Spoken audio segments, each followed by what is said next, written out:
வணக்கம் மக்களே. நம்ம கார்த்திக் கதையில பிப்ரவரி 18 என்ன நடக்க போகுது அப்படிங்கறத பத்தி தாங்க இந்த வீடியோல இப்ப நம்ம பார்க்க போறோம். இந்த வீடியோவுக்கு மறக்காம லைக் பண்ணிக்கோங்க. நீங்க லைக் பண்றதுதான் எங்களுக்கு அடுத்தடுத்து வீடியோ போடுறதுக்கு ரொம்பவே இன்ட்ரெஸ்டிங்கா இருக்கும். ஸோ மறக்காம லைக் பண்ணிட்டு இந்த வீடியோவை தொடர்ந்து பாருங்க. என்ன நடக்குது அப்படின்னு பாத்துக்கிட்டீங்கன்னா, வில்லி வந்து நேரா சிவனாண்டியோட வீட்டுக்கு போறாங்க. அப்ப வில்லன் நேரா வில்லிய பார்த்து, இங்க பாரு, என்னாச்சு, ஏன் இவ்வளவு கோவத்தோட வந்திருக்க? அப்ப வில்லி சொல்றாங்க, என்னங்க, எனக்கு என்னமோ சந்தேகமா இருக்கு. நான் அந்த வீட்டுல இத்தனை நாளும் இருக்கிறதுக்கான பிரயோஜனமே இல்லாம போயிருமோன்னு தோணுது. வர வர அக்காக்காரி அந்த டிரைவர் பையலுக்கு கொஞ்சம் கொஞ்சமா சப்போர்ட் பண்ணிக்கிட்டு வராளோ அப்படின்னு தோணுது. அப்ப வில்லன் கேக்குறாரு, ஏன் இப்படி சொல்ற? அப்ப வில்லி சொல்றாங்க, இல்லங்க, அந்த டிரைவர் பையன் இன்னைக்கு அந்த ரேவதிய லவ் ஸ்டேவுக்கு கூட்டிட்டு போயிருக்கான். அங்க போயிட்டு அவளுக்கு நிறைய சர்ப்ரைஸ் கொடுத்துருக்கான். நான் அக்கா கிட்ட போட்டோ எடுத்து காமிச்சேன்.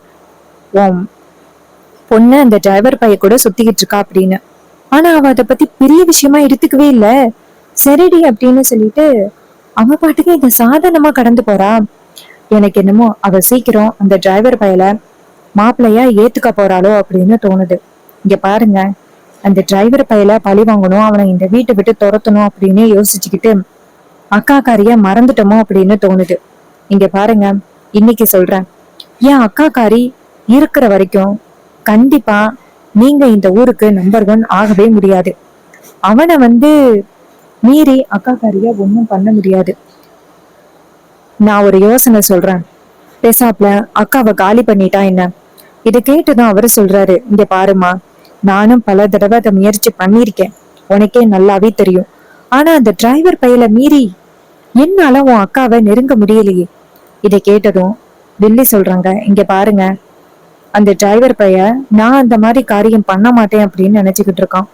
பேசாப்ல அக்காவை நான் தனியா அவ கூட்டிட்டு வந்து காலி பண்ணிட்டா. இதை கேட்டதும் அவரு ஷாக் ஆகி, சந்திரா, உன் அக்கா அப்படின்னு சொல்லிட்டு உனக்கு பாசம் இருக்குமே, அந்த மாதிரி விஷயம்லாம் நீ பண்ண மாட்டியே. அப்ப வில்லி சொல்றாங்க, இல்லங்க, இதுக்கு மேலேயே நான் பொறுமையா இருந்தேன் அப்படின்னா அது கண்டிப்பா நமக்கும் நம்ம எதிர்காலத்துக்கும் தான் ரொம்ப பாதிப்பு.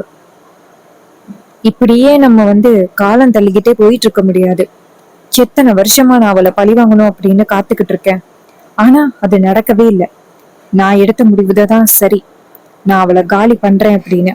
இதை கேட்டதும் அவரு சொல்றாரு, சரி சந்திரா, நாளை பின்ன நீ வருத்தப்பட மாட்டியே. அப்ப வில்லி சொல்றாங்க, இங்க பாருங்க, என்ன பொறுத்த வரைக்கும் நீங்க மட்டும்தான் முக்கியம், வேற யாருமே எனக்கு தேவையில்லை. அதனால நான் இனிமே அதை பத்தியெல்லாம் யோசிச்சு பார்க்க மாட்டேன். எனக்கு என் புருஷன் மட்டும்தான் முக்கியம். இதை கேட்டதும் அவரு சொல்றாரு, சூப்பர் சந்திரா, இதைத்தான் நான் இத்தனை நாளும் எதிர்பார்த்து காத்துக்கிட்டு இருந்தேன். சரி, நீ பிளான பண்ணு, உனக்கு என்ன உதவி வேணுமோ அதை நான் பண்றேன். இதை கேட்டதும் வில்லியும் சரிங்க அப்படின்னு சொல்லிட்டு நேரா அந்த இடத்துல இருந்து கிளம்புறாங்க. அந்த முத்து நேரா சிவனாண்டிய பார்த்து, மவனே, என்னடா இது, மருமக எப்படி கோபத்துல பேசிட்டு போறா? ஒருவேளை அவ சொன்ன மாதிரி அந்த ஈஸ்வரிய காலி பண்ணிருவாளோ?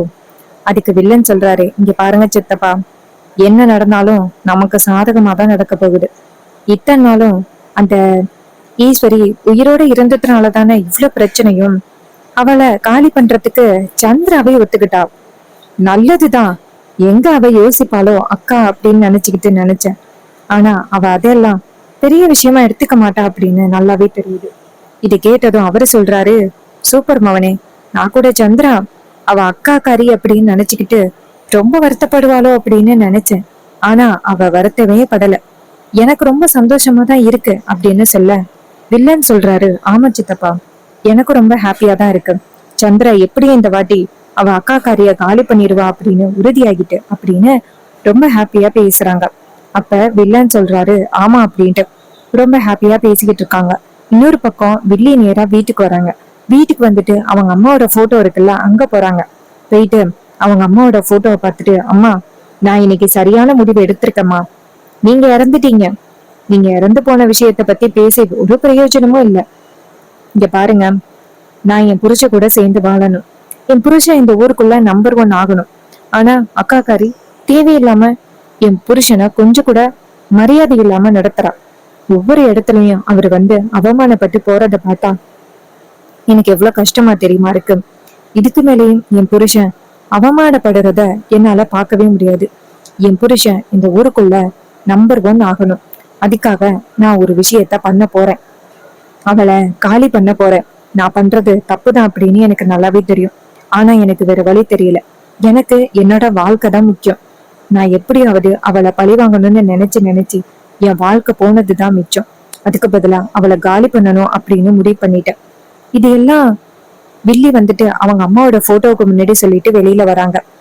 இன்னொரு பக்கம் நம்ம ஹீரோயின் 2 பேருமே ரூம்ல இருக்காங்க. அப்ப வில்லி நினைக்கிறாங்க, அக்கா காரிய எப்படியாவது தனியா வெளியில கூட்டிட்டு போகணும். எப்படி கூட்டிட்டு போறது அப்படின்னு யோசிக்கிறாங்க. அப்பதான் வில்லிக்கு ஒரு யோசனை. பேசாப்ல இடம் ஏதாவது சேல்ஸுக்கு வந்திருக்கு அப்படின்னு சொல்லிட்டு அக்காவை தனியா வீட்டுக்கு வெளியில கூட்டிட்டு போயிடலாமோ அப்படின்னு வில்லி நேரா அவங்க அக்காவோட ரூமுக்கு போறாங்க. ஈஸ்வரி நேரா சந்திரா பார்த்து, வா சந்திரா, என்னாச்சு? சந்திரா சொல்றாங்க, அக்கா, ஒரு சூப்பரான ஒரு இடம் ஒண்ணு சேல்ஸுக்கு வந்திருக்கா. அந்த இடத்துல நீ செங்கல் சூளை போடலாம். வரியாக்கா, இந்த இடத்த போய் பார்த்துட்டு வருவோம். அதுக்கு ஈஸ்வரி சொல்றாங்க, ஏய், இதே மாதிரிதாண்டி முன்னாடி ஒரு இடம் இருக்கு அப்படின்னு சொல்லி என்னை கூட்டிட்டு போனேன். கடைசியில அந்த இடம் சுத்தமா நமக்கு சரியே வரல. ரொம்ப காஸ்ட்லி கூட. அதே மாதிரி இந்த வாட்டியும் நீ கூட்டிட்டு போக போறியா? அதுக்கு வில்லி சொல்றாங்க, இல்லக்கா, இந்த வாட்டி சூப்பரான ஒரு இடத்துக்கு கூட்டிட்டு போறேன், வாக்கா அப்படின்னு. இதை கேட்டதும் ஈஸ்வரி சொல்றாங்க, சரிடி, ஏதோ கூப்பிடுற, நானும் வரேன். சரி, நான் அவர்கிட்ட சொல்லிட்டு வந்துடுறேன். அதுக்கு வில்லி சொல்றாங்க, இல்லக்கா, அதெல்லாம் நீ யாருக்கிட்டையும் சொல்ல வேண்டாம். நம்ம போய் அந்த இடத்த பார்த்துட்டு வந்து சொல்லுவோம். இப்ப வந்து நீ போறேன்னு சொன்னீன்னு வச்சுக்கேன், உடனே அவரு ஓ சின்ன மாப்பிள்ளை கிட்ட சொல்லி அப்புறம் அவன் அந்த இடத்த வாங்க விடாம பண்ணிட்டான்னா என்ன பண்றது? அதனால நீ யாருக்கிட்டையும் சொல்லாத. நம்ம 2 பேரும் போயிட்டு அந்த இடத்த பார்த்து நம்ம வருவோம். இதை கேட்டதும் ஈஸ்வரி சொல்றாங்க, ஆமாண்டி, எப்படியாவது அவன் தெரிஞ்சுக்கிட்டு ஏதாவது ஒரு வேலையை பண்ணிடுறான். அதனால அவன்கிட்ட சொல்லாம தான் போகணும். சரி, வா சந்திரா, போகலாம் அப்படின்ட்டு 2 பேருமே சேர்ந்து கிளம்புறாங்க. அப்ப வில்லி நினைக்கிறாங்க, யாருக்கிட்டையும் சொல்லாம கிளம்பியாச்சு, இனிமே நம்ம பாத்துக்கலாம் அப்படின்ட்டு நேரா கிளம்புறாங்க. நேரா எங்க போறாங்கன்னா அந்த வில்லி நினைச்ச இடத்துக்கு கிளம்புறாங்க. அப்ப வில்லி நேரா அவங்க புருஷனுக்கு மெசேஜ் பண்றாங்க, என்னங்க, நான் அக்கா கறிய கூட்டிக்கிட்டு வந்துகிட்டு இருக்கேன். இது கேட்டதும் அவரு சொல்றாரு, இங்க பாரு, நீ கவலைப்படாத, நீ தைரியமா முடிவெடு அப்படின்னு. இதை கேட்டதும் வில்லி சொல்றாங்க, சரிங்க அப்படின்னு. கரெக்டா ஒரு இடத்துக்கு போறாங்க. அங்க காரை கொண்டு போய் நிப்பாட்டினத்தோட ஈஸ்வரி சொல்றாங்க, ஏய், இந்த இடம் சூப்பரா இருக்குடி, உனக்கு யாரடி இந்த இடத்த சொன்னது? அதுக்கு வில்லி சொல்றாங்க, அக்கா, இந்த இடத்துல நம்ம செங்கல் சூளை வச்சா சூப்பரா சேல்ஸ் ஆகும் அப்படின்னு. அப்ப அந்த இடத்துக்கு அந்த சிவனாண்டி இருக்காருல்ல, அவரு ஆட்களோட வராரு. அப்ப ஈஸ்வரி நேரா அவங்க தங்கச்சியை பார்த்து, சந்திரா, அந்த வரது சிவனாண்டி தானே, எதுக்கு தேவையில்லாம இங்க வரான்? அவன் கூட நிறைய பேர் வராங்களே. அப்ப வில்லி அவங்க அக்காவை பார்த்து, அக்கா, கண்டிப்பா ஏதோ நமக்கு ஆபத்தோ. அதுக்கு ஈஸ்வரி சொல்றாங்க, ஏய், அவனுக்கெல்லாம் பார்த்து நம்ம பயப்படணும் அப்படின்னு அவசியமே கிடையாது. நான் பாத்துக்கிறேன், நீ பயப்படாம இரு. இது கேட்டதும் வில்லியும் சரிக்கா அப்படின்னு சொல்றாங்க. அப்ப சிவனாண்டி அந்த இடத்துக்கு வந்துட்டு, ஏ ஈஸ்வரி, என்கிட்ட வசமா சிக்கிக்கிட்டியா? அதுக்கு வில்லி சொல்றாங்க, ஈஸ்வரி சொல்றாங்க, ஏய், நீ தானே என்கிட்ட வசமா சிக்கிக்கிட்ட. என்ன இந்த மாதிரி கோழைத்தனமா நான் தனியா இருக்கும் பொழுது எனக்கு ஆபத்து கொடுக்கணும் அப்படின்னு நினைக்கிறதுக்கு உனக்கு வெக்கமா இல்ல? அதுக்கு வில்லன் சொல்றாரு, ஏய், என்ன புத்திசாலித்தனமா பேசிட்டு எஸ்கேப் ஆகலாம் அப்படின்னு நினைக்கிறியா? இந்த வாட்டி நீ எஸ்கேப் ஆகுறதுக்கு வாய்ப்பே கிடையாது. எனக்கு முதல் எதிரியே நீ தாண்டி. உன்னை காலி பண்றதுக்கு நான் பல தடவை முயற்சி பண்ணேன். ஆனா எல்லாத்துல இருந்து நீ எஸ்கேப் ஆயிட்டே இருக்க. ஆனா இந்த வாட்டி நீ வசமா சிக்கிட்ட. அதுக்கு ஈஸ்வரி நேரா வில்லிய பார்த்து, சந்திரா, நீ போயிரு சந்திரா, நான் பாத்துக்கிறேன் அப்படின்னு. அப்ப வில்லன் சொல்றாரு, இந்த இடத்துல இருந்து யாரும் போக முடியாது அப்படின்னு. அப்ப 2-3 ரவுடிங்க ஈஸ்வரிய போய் பிடிக்கிறாங்க. அப்போ ஈஸ்வரி நேரா சந்திரா பார்த்து, சந்திரா, இந்த இடத்த விட்டு ஓடிரு, அவனுங்க ஒன்ன பிடிக்கிறதுக்குள்ள. அப்ப சந்திரா பேசாப்புல அப்படியே சிரிச்சுக்கிட்டே நிக்கிறாங்க. இத பார்த்ததும் ஈஸ்வரிக்கு செம்ம ஷாக்கிங்கா இருக்கு. அப்ப ஈஸ்வரி நேரா சந்திரா பார்த்து, சந்திரா, என்ன நின்னுகிட்டு இருக்க, போடி அப்படின்னு. அப்ப சந்திரா சொல்றாங்க, அக்கா, நான் போகணும் அப்படின்னு அவசியம் இல்லக்கா, இவங்களால எனக்கு எந்த ஆபத்தும் இல்லக்கா அப்படின்னு. இதை கேட்டதும் ஈஸ்வரிக்கு செம்ம ஷாக்கிங்கா இருக்கு. அப்ப சிவனாண்டி நேரா சந்திரா பார்த்து, சந்திரா, உன் அக்கா கடைசியா சாக போகும் பொழுது நம்ம 2 பேருமே ரொம்ப சந்தோஷமா தான் இருக்கிறோம் அப்படின்னு அவளுக்கு தெரியணும்ல. இது கேட்டதும் ஈஸ்வரிக்கு செம்ம ஷாக்கிங்கா இருக்கு. ஏய், என்னடி நடக்குது இங்க அப்படின்னு. அதுக்கு சிவனாண்டி சொல்றாரு, ஏன் ஈஸ்வரி இப்பயுமா உனக்கு புரியல? நான் என் பொண்டாட்டி கிட்ட பேசிக்கிட்டு இருக்கேன். இதை கேட்டதும் ஈஸ்வரிக்கு செம்ம ஷாக்கு. சந்திரா, இவன் பேசுறான் அப்படின்னு அவன் வார்த்தைய நம்பி நீ என்ன பண்ணிக்கிட்டு இருக்க? அதுக்கு வில்லி சொல்றாங்க, அக்கா இத்தனை நாளும் நான் உன் கூட இருந்தது எதுக்காக தெரியுமா? உன்னை எப்படியாவது ஜீரோ ஆக்கணும் அப்படின்னு நினைச்சுதான் நான் உன் கூடயே இருந்தேன். ஆனா நாள் ஆக ஆக நீதான் என்னை ஜீரோ ஆக்கிட்டே இருந்த. அதுவும் அந்த டிரைவர் பையன் வந்த பிறகு உனக்கு பவர் அதிகரிச்சுக்கிட்டே போனுச்சு. உன்னை நெருங்குறதே எனக்கு ரொம்ப கஷ்டமா இருந்துச்சு. நான் என்ன பிளான் பண்ணாலும் அந்த டிரைவர் பையன் இடையில வந்து ஸ்டாப் பண்ணிக்கிட்டே இருந்தான். அதனாலதான்க்கா எப்படியாவது உன்னைய தனியா கூட்டிட்டு வரணும் அப்படின்னு பிளான் பண்ணேன். என்ன, எனக்கு ஒரே ஒரு கவலைதான், என் அக்காக்காரி என் கண்ணு முன்னாடியே காலியாக போறாளே அப்படின்னு நினைச்சாதான் கொஞ்சம் கஷ்டமா இருக்கு. இதை கேட்டதும் ஈஸ்வரி சொல்றாங்க, ஏண்டி நான் உனக்கு என்னெல்லாம் பண்ணிருக்கேன், உன்னை எந்த அளவுக்கு நான் நல்லபடியா பாத்துக்கிட்டேன். ஆனா எனக்கு இப்படி ஒரு துரோகத்தை பண்ணணும் அப்படின்னு உனக்கு எப்படி தோணுச்சு? அதுக்கு ஈஸ்வரி சொல்றாங்க, இங்க பாரு, இவன் சொல்றான் அப்படின்னு நம்பாத அப்படின்னு. இதை கேட்டதும் வில்லி சொல்றாங்க, இங்க பாருக்கா, என்ன பொறுத்த வரைக்கும் என் புருஷன் தான் எனக்கு முக்கியம். அவரு இந்த ஊருக்குள்ள நம்பர் 1 ஆகணும். அவரு நம்பர் 1 ஆகுறதுக்காக நான் என்ன வேணாலும் பண்ணுவேன். உன் பேச்ச இனிமே நான் கேட்கணும் அப்படின்னு அவசியமே கிடையாது அப்படின்னு. இதை கேட்டதும் ரொம்பவே ஷாக் ஆகுறாங்க ஈஸ்வரி. ஏன்டி நீ இப்படி பண்ற, எப்படி நீ இப்படி மாறின? அதுக்கு வில்லி சொல்றாங்க, அக்கா என் குணமே இதான்க்கா, நான் மாறவே கிடையாது. நான் உன் கூட இத்தனை நாள சுத்தினது, உன்கிட்ட என்னெல்லாம் நடக்குதோ அது எல்லாத்தையுமே தெரிஞ்சுக்கிட்டு அந்த என் புருஷன்கிட்ட சொல்லி உன்னை ஜீரோ ஆக்கணும் அப்படிங்கிறது தான் என் நோக்கம். உனக்கு தலைவர் பதவி கிடைக்க கூடாது அப்படின்னு முயற்சி பண்ண. ஆனா அந்த டிரைவர் பையன் இடையில வந்து உனக்கு அந்த பதவி கிடைக்கிற மாதிரி பண்ணிட்டான். அதுக்கப்புறம் உன்னை எப்படியாவது காலி பண்ணணும் அப்படின்னு நினைச்சேன். அப்பயும் அவன் வந்து காப்பாத்திட்டான்.